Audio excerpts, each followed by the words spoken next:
Hey, Cinnamon Rage here, and welcome to race 16 in Russia, Sochi. And you can see here I qualified 12th, though for some reason someone in front of me disappeared, so ended up in 11th. Not quite sure what had actually happened there, but I don't know if you can notice, but I've actually had a wee bit of a change since the last race. I did miss Singapore, and in the intermediate time between the last race and this race, I've actually changed my setup. I've got a monitor stand which allows my monitor, rather than being on a table a good metre and a bit away, it's now more like 50 centimetres away from my face. And one of the things was I was finding in practice it was actually quite hard to get used to it.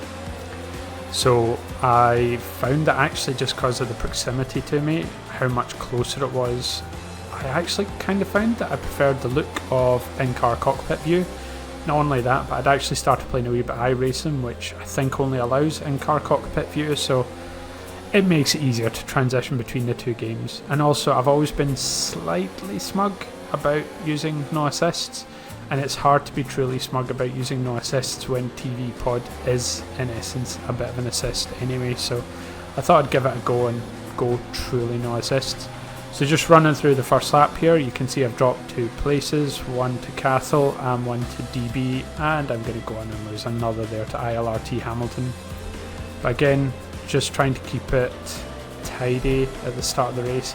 I hadn't really practiced till the Thursday and barely did any on Friday, which is when I assumed I'd get most of it done. So yeah, it's kind of it wasn't a great practice race, and I'm going to get a lot of penalties, which is not so much of a spoiler, but it's quite easy to do on this track, and at the end you'll see I'm not actually the only one. So come down the main DRS activation zone again up to corner 2. Bibbin has a wee look down the inside. I don't pinch the corner as much as I normally would have, just in case, but yeah, he was respectful and didn't actually just dive bomb at the last second or anything.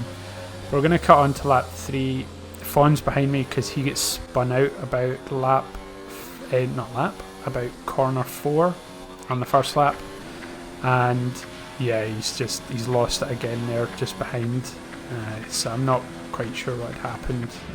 He was quite close to the back of me, and then I don't know if it was dirty air or whatnot, but just still not luck. Bibbin this time does get the move down into corners 2, and yeah, just down another place, down to 15th now.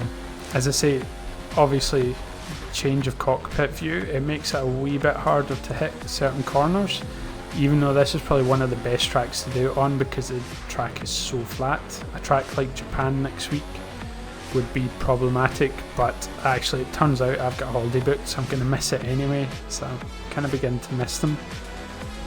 So I come up here behind Cheesy Dreams, or Ch33 Dreams, who's disconnected. He would get back in maybe about lap 6, but for the moment he's ghosted, and it's quite hard driving through somebody. So distracting. So you can see Bibbin gets away a wee bit there, but yeah, going to be trying to catch back up to him in the upcoming lap and the remainder of it. And yeah, I mean, all things considered, I've actually quite enjoyed driving inside, and with a much closer monitor it kind of works. I'm sure there's a wee bit of setup still to do, some field of view changes to make, but for the most part it's just, don't know, it feels a wee bit more authentic, a wee bit more kind of just how the F1 drivers might see it.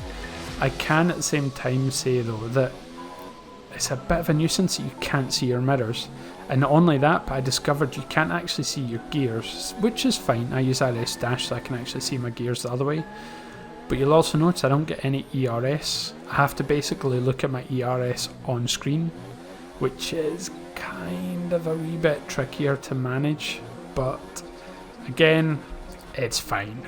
The wheel is fairly big in the screen, but yeah, it's just the fact that the gauges you're looking for are essentially jumping around quite a wee bit. It just adds a wee bit of complexity to the racing, and yeah, just more time penalties. They were the tiniest cuts. I've actually got one earlier that I just don't even think was a time penalty.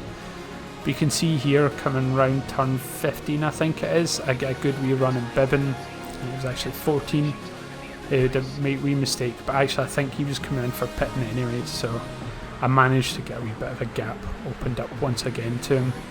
We're going to cut on again at this point to later in lap 7. I've caught up with Barkey, and we're going to get a decent run onto the main straight. I always brake there at the shadow of that board, and yep, Rich Mix, I've put it into high. I don't know why I don't do overtake. It would make my own life easier, but I just seem to forget. Oh, now I've done it, but you really want to be doing it from about 6th gear.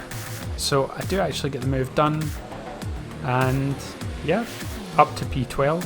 So all things considered, I was dropping places left, right and centre at the start, but come lap 8 I'm in P12 at the point I'm going into the pits, playing it safe. I know this game's got a bit of a glitchy pit stop in the previous games, so, and actually this was to hurt Fawn later, because he had wind damage and it just didn't repair it, which is just super harsh.